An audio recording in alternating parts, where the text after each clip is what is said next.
ఈరోజు మనం ఒక ప్రశాంతమైన ఆత్మీయ ప్రయాణం చేయబోతున్నాం. సిహెచ్ స్పర్జన్ గారు రాసిన ఒక లోతైన భక్తిపూర్వక సందేశం ఆధారంగా ఈనాటి మన పరిశీలన సాగుతుంది. జీవితంలో బాగా పోరాడి మానసికంగా పూర్తిగా అలసిపోయినట్లు అనిపిస్తుందా? అయితే ఈ సమయం మన కోసమే.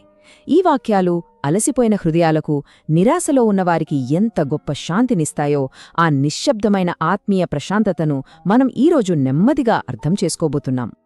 ఒక్కసారి కళ్ళు మూసుకుని ఆలోచించండి. జీవితంలో ముందుకు వెళ్లడానికి దారి లేనట్లు, పెద్ద పెద్ద ఇత్తడి తలుపులు మన ప్రయాణాన్ని పూర్తిగా అడ్డుకుంటున్నట్లు మనకు ఎన్నిసార్లు అనిపిస్తుంది కదా? రోజువారీ ఆందోళనలు, బయటకు చెప్పుకోలేని మన అంతర్గత పోరాటాలు, భయాలు, ఇవన్నీ మన మనసు చుట్టూ ఒక పెద్ద ఇనుప గోడలా మారిపోతాయి. అంతటి భారమైన క్షణాల్లో ఇప్పుడు మనం వినబోయే ఈ సందేశం ఒక చల్లని చిరుగాలిలా మనకు ఊరటనిస్తుంది. మొదటిగా, ఈనాటి మన భారం ఆ మూసుకుపోయిన ఇత్తడి తలుపుల ముందు నిలబడటం గురించి మాట్లాడుకుందాం. నిజానికి కేవలం మన సొంత బలంతో, మనకున్న తెలివితేటలతో ఆ దారులను తెరవలేం. ముందుకు వెళ్లడం అసాధ్యమనిపించే క్షణాలు ఎన్నో వస్తుంటాయి.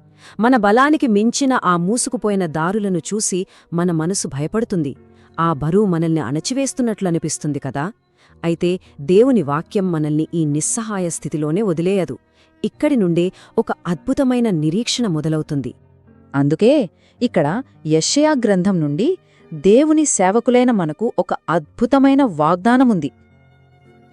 ఈ వాక్యాన్ని చాలా నెమ్మదిగా మనసులోకి తీసుకుందాం.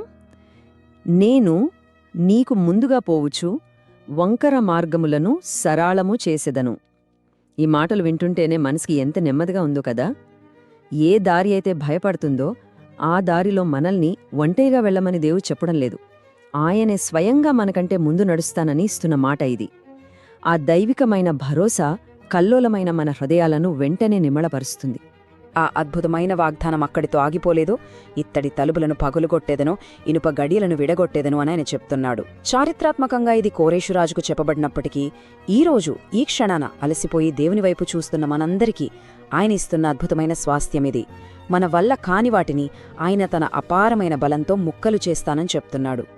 ఇప్పుడు ఆ ఆధునిక ఇత్తడి తలుపులు అంటే ఏమిటో, ఆ వంకర మార్గాలను ఎలా దాటాలో చూద్దాం.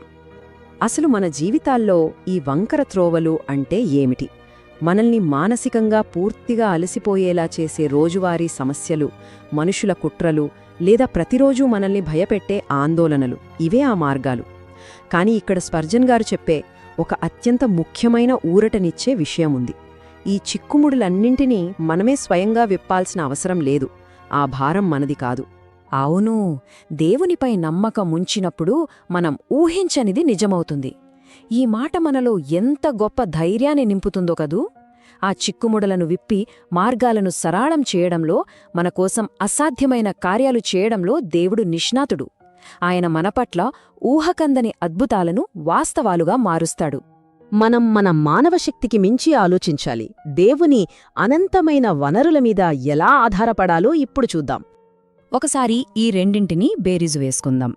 ఒకవైపు మన సొంత బలంతో ఆ ఇత్తడి తలుపులు బద్దలు కొట్టాలని ప్రయత్నించడం, పారలతో కష్టపడటం, చివరగా ఏమీ చేయలేక భయంతో కుంగిపోవడం. ఇది మన అలసిపోయే ప్రయత్నం. కాని దానికి భిన్నంగా మరొకవైపు దేవుని శాసనాలు, ఆయన చేసే అద్భుత కార్యాలు, విశ్వాసంతో ముందుకు సాగడానికి ఒక స్పష్టమైన మార్గమున్నాయి.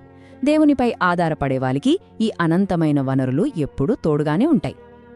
ఆయన సంకల్పం ముందు ప్రతి అడ్డంకి తల వంచాల్సిందే. ఇది నిజంగా మన మనసుకి ఎంతో విశ్రాంతినివ్వాలి. దేవుడే స్వయంగా మనకు ముందుగా నడుస్తున్నప్పుడు ఏ శక్తి ఆయన శాసనాలను ఎదిరించలేదు, ఏ సమస్య ఆయన ఉద్దేశాలను ఆపలేదు. ఆ సత్యం తెలిసాక మనకిక భయమెందుకు? కాబట్టి ఆ విశ్వాసంతో ముందుకు ఎలా అడుగువేయాలో, ఆ స్పష్టమైన మార్గంలోకి ఎలా వెళ్లాలో పరిశీలిద్దాం. అలసిపోయిన మన హృదయాలకు ఇది ఒక మృదువైన, ప్రేమపూర్వకమైన ఆహ్వానం. ఇక భయంతో వెనక్కి తగ్గి కూర్చోకండి. మన మార్గంలో ధైర్యంగా ముందుకు సాగాలి. ఇది ఆయన పని అని పూర్తిగా నమ్మాలి. ఆ పనిని పూర్తి చేయడానికి ఆయనే మనకు సామర్థ్యాన్నిస్తాడని విశ్వసించాలి. ఇవి మనల్ని భయపెట్టే కఠినమైన నియమాలు కావు. దారి ముందే సిద్ధంగా ఉంది కాబట్టి ప్రశాంతంగా, ధైర్యంగా నడవమని దేవుడిస్తున్న పిలుపు. నిజానికి ఎందుకు, ఎలా జరుగుతుంది?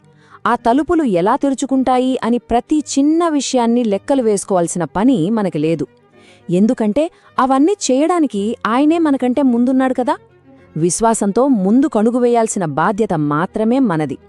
ఆ ఒక్క సత్యమర్థమైతే మన ఆందోళన సగం మాయమైపోతుంది. మన ఈనాటి పరిశీలన మొత్తానికి ప్రాణం పోసే వాక్యమిది. స్పర్జన్ గారన్నట్లు, దేవుడి వాగ్దానంలో నేను చేస్తాను అని ఖచ్చితమైన మాట ఇచ్చినప్పుడు ఇక దానిని సందేహించడానికి మనకు ఆస్కారమే లేదు. మనల్ని భయపెట్టే పరిస్థితి ఏదైనా సరే ఆ సృష్టికర్త స్వయంగా నేను చూసుకుంటాను అన్నప్పుడు ఆ భరోసాయే మన అంతర్గత శాంతికి అత్యంత బలమైన పునాదిగా మారుతుంది. ఇక ముగింపుగా ఈ ప్రశ్నను మన మనస్సులో అలాగే ఉంచుకుందాం. మన ప్రయాణంలో ఎదురయ్యే ఆ కఠినమైన ఇత్తడి తలుపులను ఆయనే స్వయంగా పగలగొడతానని వాగ్దానం చేసినప్పుడు మన ఆందోళనలన్నీ వదిలేసి మన హృదయాలు ఇకనైనా ప్రశాంతంగా ఉంటాయా?